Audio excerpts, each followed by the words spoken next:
En esta clase vamos a ver un concepto muy importante en la rentabilidad a largo plazo de un cliente que se llama valor actual de cliente. ¿Qué es el valor actual de cliente? No es otra cosa que establecer un flujo de fondo o un flujo descontado de fondos que espero de un cliente durante su ciclo de vida, neto de gastos de mantenimiento o neto de gastos de marketing, ¿sí? Para ejemplificarlo vamos a hacer un pequeño ejercicio donde aquí se muestra la situación de un cliente en el cual una empresa invirtió hipotéticamente $120 en adquirirlo. Esta inversión tiene que ver básicamente con la publicidad, con el pago a un vendedor, etc. Son los costos de adquisición o los CAC de los clientes, ¿no? Y asumamos que este cliente me da durante su ciclo de vida, que en este caso lo vamos a ver en 5 años, estos ingresos, ¿sí? Esto es lo que son los ingresos. Para mantener estos ingresos, la compañía tuvo que hacer estos gastos de mantenimiento. Estos gastos de mantenimiento pueden ser, por ejemplo, llamadas por teléfono por parte de los vendedores, pueden ser algunas promociones que se hace para que el cliente se mantenga, etc.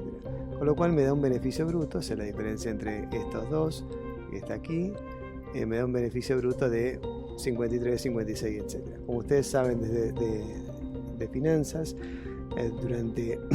yo no puedo sumar flujos que intertemporales a moneda corriente, con lo cual necesito de alguna manera llevarlo todos a un mismo periodo de tiempo. Entonces, acá donde actúa la tasa de descuento, en este caso asumo que una tasa de descuento es 0,10, y este valor no es otra cosa que hacer 53 partido por 1,1, ¿no? Y 56 partido por 1,1 al cuadrado, y así sucesivamente.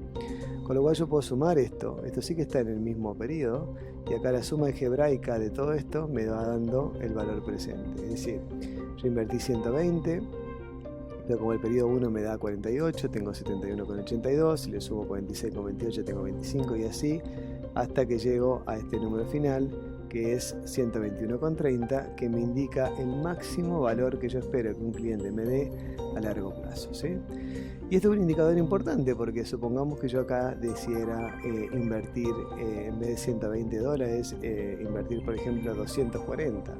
Obviamente acá esos 240 dólares nunca se pagarían. ¿Por qué? Porque si yo pongo acá 240, la suma algebraica de esto me va a dar igual a 0. Entonces esto significaría que efectivamente no tendría ningún tipo de retorno sobre esta inversión. Ahora, claro, esto es la forma conceptual. A nivel matemático, el CLV, que es lo que ustedes ven aquí, se define básicamente como la sumatoria en n periodos del margen por las tasas de retención, ahora vamos a explicar cada uno de estos conceptos, partido por 1 más la tasa de descuento menos los costos de adquisición. Los costos de adquisición, como expliqué antes, es la inversión inicial que se hace para adquirir un cliente. El margen es lo que voy a proyectar de un cliente que espero que me va a dejar a largo plazo, ¿sí? La tasa de descuento, para que tengan una idea, es como el WACC en finanzas, o sea, es el costo del capital al cual estoy descontando esto. Y finalmente la tasa de retención tiene que ver básicamente con la probabilidad, acá estamos hablando de probabilidad de que el cliente siga siendo cliente o se comporte en un margen similar a este durante los n periodos en el cual estoy haciendo el análisis, ¿sí? Lo que es interesante del CLV es que básicamente me permite establecer me permite analizar la política comercial desde varias miradas. Lo primero es ver, por ejemplo, acá las tasas de retención, cómo tengo que hacer yo para que los clientes no se me vayan, cómo puedo hacer para crecer en estos márgenes, ¿sí? Y cómo hacer mi política comercial respecto a los costos de adquisición. Es decir, si yo tengo que el margen y las tasas de retención de un cliente son relativamente bajas, esto me indica que yo no puedo gastar acá mucho, porque obviamente si no, esto nunca se va a pagar, ¿sí? Lo que vamos a ver en esta clase básicamente son distintos modelos de CLV, y específicamente uno que vamos a utilizar durante el curso, que es el modelo de relaciones no contractuales, ¿sí? Entonces, los dos tipos de relaciones que uno puede establecer con los clientes son contractuales y no contractuales. Cuando uno habla de relaciones contractuales se refiere básicamente a situaciones donde la empresa tiene con su cliente un contrato. Por ejemplo, cuando uno contrata un servicio de telecomunicaciones, o cuando uno contrata un seguro médico, como pueden ser las ISAPRES, uno está, digamos, pagando una suscripción durante un cierto periodo de tiempo y hay un minuto donde uno puede dejar de ir. Entonces, en las relaciones contractuales, básicamente la situación del estadio de desarrollo es más bien de largo plazo, ¿sí? Y el problema se produce cuando el cliente deserta o deja de estar, ¿no? En las relaciones no contractuales, en cambio, se caracterizan básicamente por ser situaciones donde la empresa identifica a su cliente, o sea, sabe quién le está comprando, pero donde no hay una certeza de que la próxima vez el cliente te va a comprar, porque no hay una suscripción. Es cuando uno compra un auto, cuando compra ropa, etc. En este caso, efectivamente, uno sabe que tuvo el cliente, pero ninguna certeza de que el cliente vaya a seguir contigo, ¿no? Entonces, la forma de mirar estos problemas desde el valor actual del cliente son diferentes. En relaciones contractuales se utilizan dos modelos para establecer el valor del cliente. En las relaciones no contractuales, uno que es muy diferente, del cual me voy a referir ahora, ¿sí? En relaciones contractuales, una forma de establecer el valor actual del cliente es utilizando la idea de la cohorte. Es decir, la cohorte me permite establecer lo que son las tasas de retención. ¿Recuerdan el famoso R que está asociado a esta idea de calcular la probabilidad de retención del cliente? Y entonces la idea de la cohorte es tratar de establecer las tasas de retención viendo cohortes pasadas de cliente y haciendo el cociente entre la cantidad de clientes que hay en T partido por T menos 1, ¿sí? Para ver un ejemplo, supongamos que yo estoy en el periodo 5 y entonces puedo observar a una cantidad de clientes para atrás, del momento en que esos clientes fueron clientes nuestros, el momento inicial. Entonces, en el periodo 1 si hubo 1400 clientes y me quedan 1260, significa que hay un 90% de clientes que me quedan del periodo 2 respecto al 1, ¿sí? En el año 3 tengo 1197 clientes, con lo cual perdí 72 de los originales, pero me perdí 72 respecto a los 1260 que tenía, con lo cual la tasa de retención acá es un 95%. En el periodo 4 es la misma lógica y así. Entonces, si uno esto lo hace en distintas cohortes de clientes, o sea, en distintos grupos de clientes o camadas de clientes, normalmente hay una convergencia entre estos números y estas son tasas que yo puedo utilizar para ir aplicando periodo a periodo, ¿sí? Vamos a hacer el mismo ejemplo que hicimos antes, pero en vez de utilizar los valores proyectados, acá usamos las tasas de retención, ¿no? Entonces, asumamos que un cliente tiene un margen de $80, ¿sí? Eso es lo que vamos a proyectar. Hemos invertido los mismos 120 que están acá. Entonces lo que uno hace con esto es, dice, bueno, ¿cuál es la probabilidad que ese cliente me siga manteniendo el margen de 80 en el periodo t igual 1? Es un 90%, con lo cual mis ingresos serán 72, ¿cierto? Es el 90% de 80. ¿Cuál es la probabilidad de que ese cliente de T1 me pase a T2? Es un 95% habiendo estado en el estadio T igual 1. Entonces lo que yo hago acá es proyectar este 68,40 que surge de multiplicar 80, que está acá, multiplicado por 90 y por 95, porque acuérdense que estamos en T igual 2, con lo cual este es el ingreso que voy a proyectar. Y así sucesivamente, como ven, obviamente, a medida que va pasando el tiempo, como estos son porcentajes menos del 100%, este margen se va de alguna manera diluyendo. ¿Por qué? Porque está de alguna manera capturando la probabilidad de que este cliente se vaya en algún momento y obviamente por eso yo no puedo proyectar estos 80 porque sería una situación ficticia. El resto es exactamente lo mismo, o sea, uno lo que hace es seguir el mismo proceso, hace los gastos, calcula los beneficios brutos, lo trae a valor presente y hace la suma algebraica que vemos acá.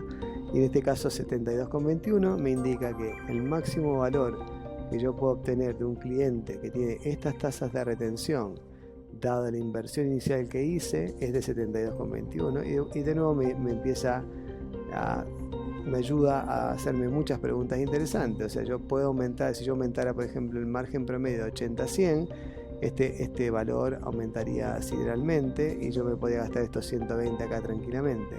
Ahora, si yo tengo que proyectar estos 80 y a alguien se le ocurre cambiar de canal y poner un canal más caro por acá, probablemente este valor me quede en cero, con lo cual esta inversión no me ha dado resultados, ¿sí? Entonces el tema de las cohortes es una forma de calcular tasas de retención para el caso de los modelos contractuales. Hay otro modelo que es el de Gupta y Lehman, ¿sí? que son dos autores que han escrito un libro muy interesante que se llama Managing Customer, donde ellos básicamente lo que hacen aquí es proponer una fórmula única para calcular el valor actual del cliente, que es la que ustedes están viendo acá en la parte inferior derecha, ¿no? Y que estoy marcando. Donde, si se fijan, esta fórmula tiene varios elementos. M es el margen, o sea, cuánto voy a proyectar. R es la tasa de retención, ¿sí? Y luego I es la tasa de descuento, ¿no? Entonces, lo que dice la fórmula de Gupta y Lehman básicamente es que M, si yo multiplico el margen multiplicado por el múltiplo, que es la tasa de retención partido por 1 más la tasa de descuento menos la tasa de retención, puedo obtener el valor actual del cliente, ¿no? ¿En qué se basa este modelo? Este modelo se basa en dos supuestos muy fuertes. Uno, que los márgenes que son constantes, y el segundo es que las tasas de retención pueden ser constantes. ¿Y en qué basan los autores esta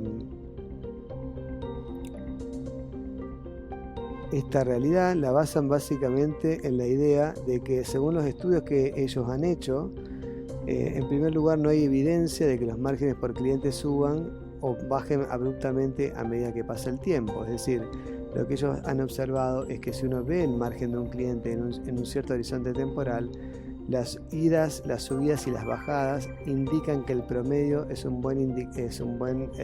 buena métrica de lo que pasa con el cliente a lo largo de su ciclo. Con lo cual, el margen medio o el margen constante no es algo que efectivamente cambie la percepción o el valor final del lifetime value, ¿no? del valor actual del cliente. Con respecto a las tasas de retención constante, los estudios han asumido una tasa de retención constante, obtienen resultados similares a los que asumen cambio a las tasas de retención. Fíjense que en el caso de las cohortes que vimos antes, que están acá, estos son tasas de retención diferentes por cada uno. Si se fijan, esta es una tasa, esta es otra, esta es otra, y así sucesivamente, ¿no? Lo que Gupta y Lehman nos dicen es que básicamente, si uno tuviera una tasa, por ejemplo, en este caso el 85%, y proyectaría esto en el mismo valor de cliente, obtendría resultados similares a utilizar tasas diferentes. Entonces, da la simplicidad matemática usar una única tasa, porque se usa el famoso múltiplo que les expliqué acá. Efectivamente da para utilizarlo de esta manera, ¿no? Y respecto al horizonte temporal, si se fijan, esto en vez de ser un cierto periodo, es una renta perpetua, que es, desde el punto de vista práctico, algo bastante imposible de darse, pero lo cierto es que la formulación matemática lo que te permite hacer en renta perpetua es, como estamos multiplicando, estamos elevando una tasa de retención a un valor alto, y cuanto más, si se fijan acá, por ejemplo, r al cubo, si esto es 0,9 y esto es r al cubo, significa que tengo que hacer 0,9 por 0,9 por 0,9, que va a ser un número mucho más chico que 0,9 por 0,9, ¿sí? Y si esto es 0,9 a la 10, ese valor va a ser muy pequeño y todo este múltiplo va a ser muy pequeño. Con lo cual, lo que argumenta Gupta y Lehman sobre esto es que el margen descontado por una tasa de retención elevada da un número muy cercano a 0, y por eso no es problema por ese lado, ¿sí? Entonces, ¿cuándo utilizar cuándo utilizar una tasa o cuando utilizar el modelo de Guth-Tillemann, cuando tengo un modelo constante, de relaciones contractuales, donde yo pueda establecer márgenes y tasa de retención constante, y con esto yo puedo probar efectivamente cómo funciona el modelo, ¿sí?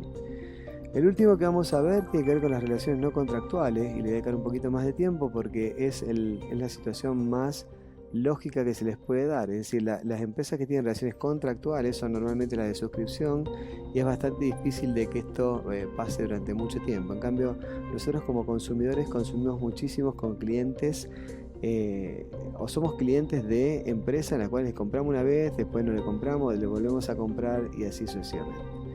Entonces, este es un modelo que consiste básicamente en, se llama el enfoque matriz de transición, y consiste básicamente en establecer una secuencia de procesos que parte primero por segmentar la base de datos, o sea, armar segmentos, luego establecer la matriz de lealtad a esos segmentos. Hay que estimar los ingresos o los márgenes por segmentos, y a partir de esto definir el valor actual del cliente, ¿sí? Vamos por partes. Vamos a suponer que tenemos tres segmentos de cliente, ¿no? El cliente activo, que son los top, que compran 5 veces al mes, que tienen un perfil socioeconómico a veces 1, C2, etc. Este es un ejemplo ficticio. Después tenemos un grupo intermedio que compran muy a menudo, y tenemos los clientes pasivos que nos compran esporádicamente, ¿no? Entonces, nosotros estos tres segmentos clasificados lo vamos a observar en dos periodos de tiempo, el periodo 1 y el periodo 2, ¿sí? Hasta acá bien, ¿no?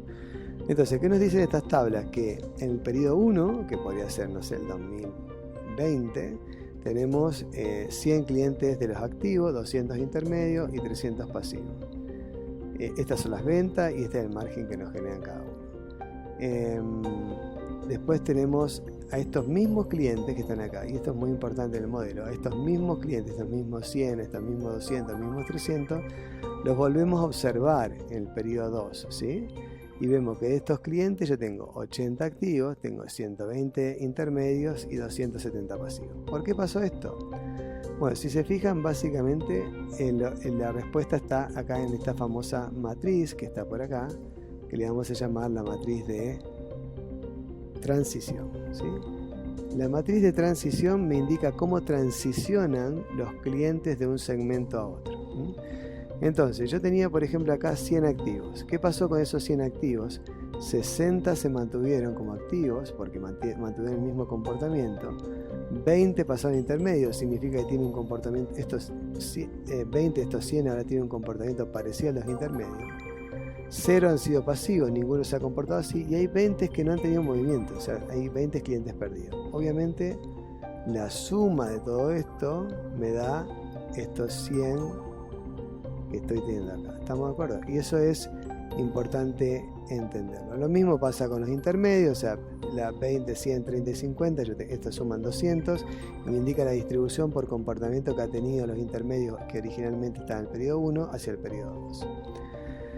¿Por qué hoy tengo acá 80 clientes activos? Básicamente porque, si se fijan, el periodo 2 se alimenta de la matriz de transición en forma de columnas, ¿no? O sea, este 80 viene de acá, se explica de que de los activos, de 100 que tenía, 60 se mantuvieron activos, y de los intermedios que había, se acuerdan, 200, 20 han pasado a ser activos, con lo cual acá tengo 80, lo mismo pasa con los intermedios, etcétera, etcétera, ¿sí? Entonces yo con esto, sobre todo con esta matriz, puedo construir lo que se llama una matriz de transición, una matriz de probabilidad, perdón. ¿Por qué? Pues yo esto lo que puedo hacer es dividir este valor dividido este valor dividido y este valor dividido y llegar efectivamente a calcular las probabilidades de pertenencia a cada segmento, que es lo que vamos a hacer, ¿sí? Entonces, si se fijan acá, un activo genera 60%, digamos, la probabilidad de que un activo, siendo activo en el periodo 1, sea activo en el periodo 2, el 60%, la probabilidad que pase intermedio es un 20% y la probabilidad que se vaya es un 20%, ¿no? Lo mismo pasa con un intermedio, Un intermedio la probabilidad que sea activo es un 10, la que se mantenga con intermedio un 50, que pase a pasivo un 15 y que se vaya un 25. Entonces yo con esto, en vez de hacerlo así con dibujitos muy bonitos, lo que decía antes, ¿no? Entre ayer y hoy vamos a predecir lo que es mañana, vamos a tratar de establecer el modelo, ¿no? Entonces un primer concepto acá súper importante es la matriz de lealtad. La matriz de lealtad, si se fijan, lo que indica es básicamente cómo, construyendo sobre el ejemplo, estoy mostrando cuáles son las probabilidades de transición de un segmento a otro. Como expliqué antes, en el activo la probabilidad es de que sigan siendo activos un 60, que pase intermedio un 20 y que se pierda un 20, ¿no? Entonces, para esto lo que yo necesito básicamente es primero establecer la matriz de transición, que es la que les acabo de explicar. Luego viene lo que establecer el margen. Acá estoy usando un margen cualquiera, o sea, estoy asumiendo que los activos me dejan 63.000 pesos de margen bruto, los intermedios 36, los pasivos 10.800. Estos son datos absolutamente arbitrarios. Lo segundo, tengo que definir una tasa de descuento para el flujo de fondo, porque estamos hablando de Customer Lifetime Value. Y finalmente, tengo que definir el número de periodos para realizar esta estimación, que normalmente nosotros usamos 3, ¿sí? Entonces, ¿cuál es el paso que tenemos que hacer? Lo primero es que calculamos las probabilidades de pertenecer a un segmento en base a la matriz de lealtad, y esto es lo que un poco vengo comentando, ¿no? O sea, la probabilidad de pertenecer a un segmento es igual al total de personas en esos segmentos t igual 0 multiplicado por la matriz de lealtad, y acá si se fijan es este valor, ¿sí?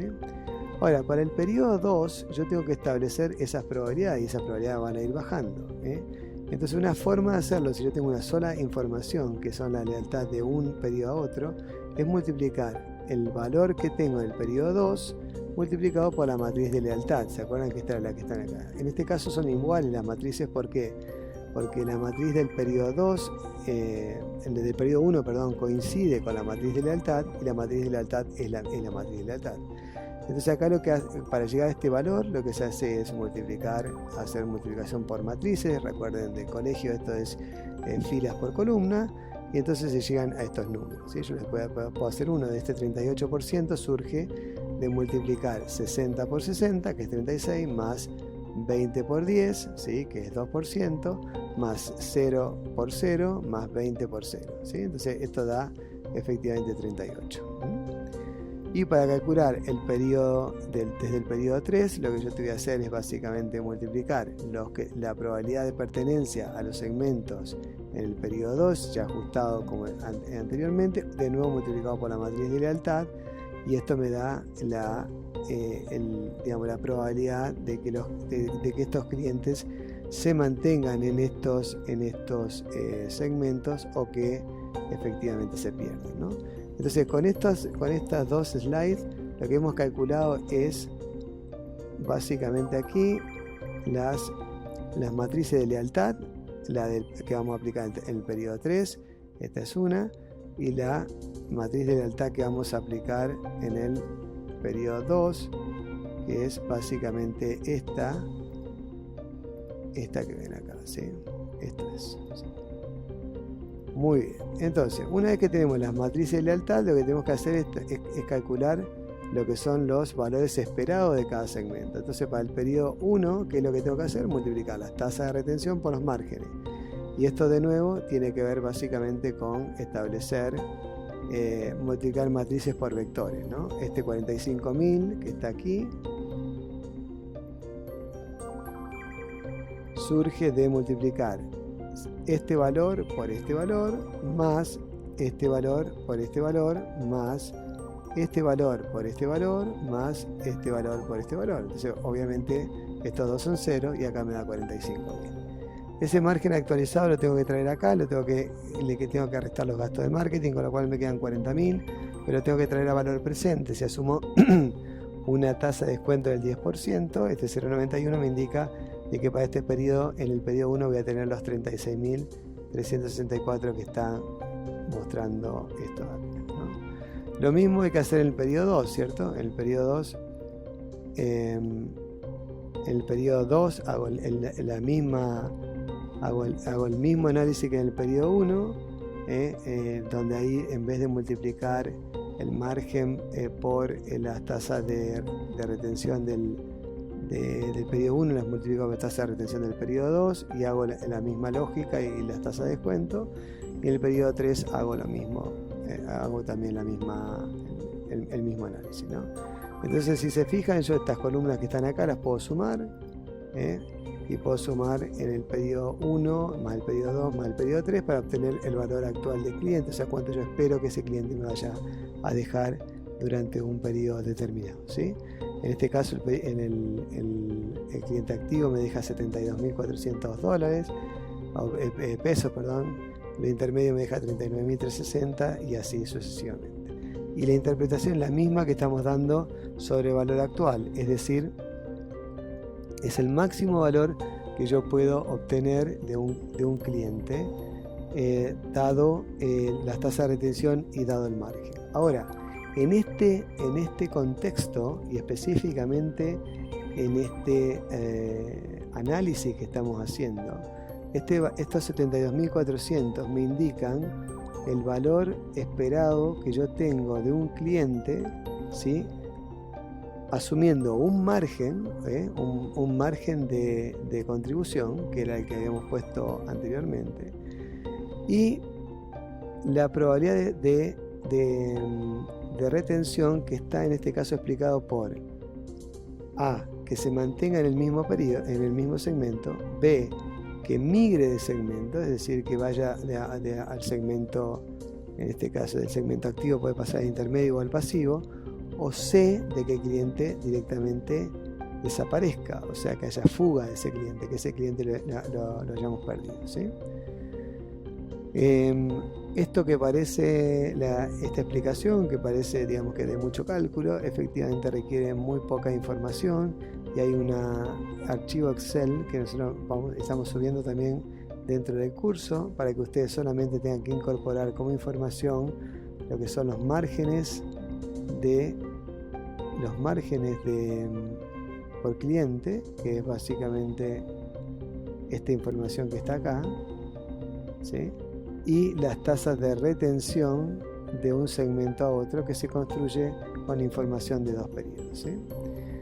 Bueno, estimados, esta es entonces la clase sobre valor actual de cliente, que, insisto, incorpora básicamente tres elementos que son fundamentales.